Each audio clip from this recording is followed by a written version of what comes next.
What is Gebrochts, and what halachic issue does it pose? Matzah shruya is the idea of wetting the matzah after the matzah being baked. When we're talking about wetting matzah, it's not just wetting the matzah, it's also using any type of post-baked matzah, meaning matzah meal, and so on. In fact, it seems like most people that keep today matzah shruya, which is called Gebrochts, are mainly Chassidim and some Ashkenazi communities, but as I said, mainly Chassidim. What's the worry about matzah shruya? When it comes to matzah shruya, there are two worries, and that's the reason we're so careful about it. One thing we're worried about in matzah shruya in Gebrochts is the fact that it used to be that the matzahs used to be much thicker than the way they are today. We have to understand, the original matzahs, what we call today the Sephardi matzahs, were soft matzahs. They were soft matzahs, it was a soft texture, and very similar to what we call today the lafas.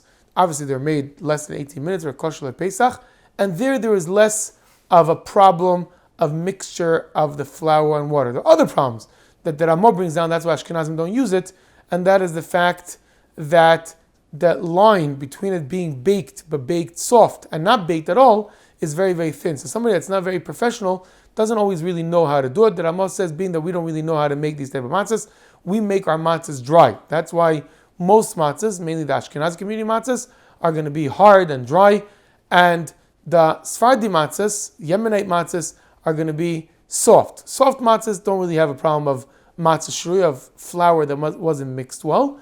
It has other problems that could very much be that it's not baked well enough, but then that's why you have to get professional matzahs that are made with a good hechsher for the Sephardim eating those type of matzahs. Back to the matzah, to the Ashkenazi matzah. The Ashkenazi matzah is a dry matzah. The dry matzah has in it, especially the way that it used to be made a little bit more thick, it used to have in it parts that weren't mixed well, the flour and the water, and therefore if somebody takes this matzah and eats it with a liquid or mixes it with a liquid, puts it in a soup, and similar, such a situation could cause that the unmixed flour in the matzah could mix with a liquid and could become chametz. So that was one word. In fact, it's brought down in Chulas al Alter Rebbe Siman Vav. That was the main thing, that the mixture wasn't mixed well enough and the flour could become chametz. That was one worry. Second worry was that the matzahs themselves are made in an environment that has flour. It's a bakery, so there's some flour. And they used to be that sometimes the matzahs, after you would get them, would have on it a layer of flour, a little bit of flour left over from, as we said, from the atmosphere, from the environment that was around. And therefore, this type of flour on top of the matzah, if chas v'shalom you wet the matzah, it could become non-kosher Pesach.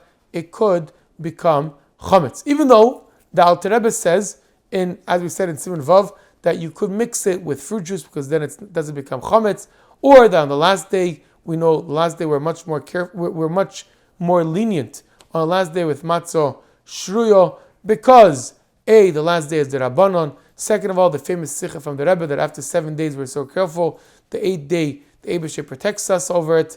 However, we know that besides the last day, the Rabbeim were very, very, very careful when it came to matzah shruya.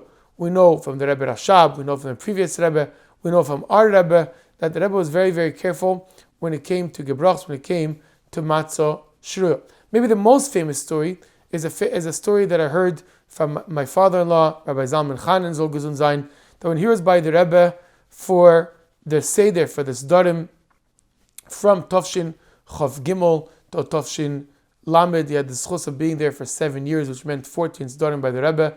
He once experienced a story like this, that a few days before Pesach, a few Bachrim were called upstairs to help and make the potato starch. Everything was obviously handmade, everything was homemade, everything was just made from the basic ingredients, and they worked really, really hard to make a few kneidlach, not made out of matzah meal obviously, but made out of potato starch.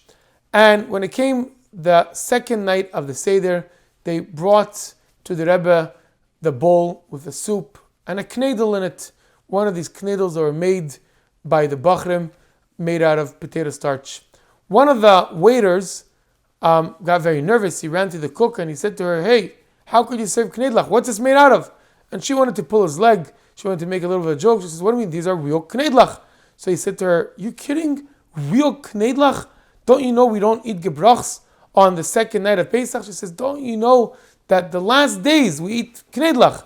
So she pulled his leg, making a little bit of a joke, mixing between the second night and the second night of the last days of Achron Shel Pesach. This waiter, being that he was very concerned, ran to the Rebbe, to the Seder, and told the Rebbe, "I think they made a mistake. There is shruyo in your plate. There's gebrochts. This knedel by mistake was made by matzah meal." The Rebbe sent them to ask again the cook. He went back to the cook. He told the cook, "Don't worry, I spoke to the Rebbe. It's taken care of." The cook laughed. He says, "What are you kidding? I'm here for so many years. Go back to the Rebbe, tell him it's okay. It was just my joke between me and you." So he went back to the Rebbe and he told the Rebbe that the cook just played a joke on him and it's okay, it's non-gebrochts. So the Rebbe said, "Thank you very much."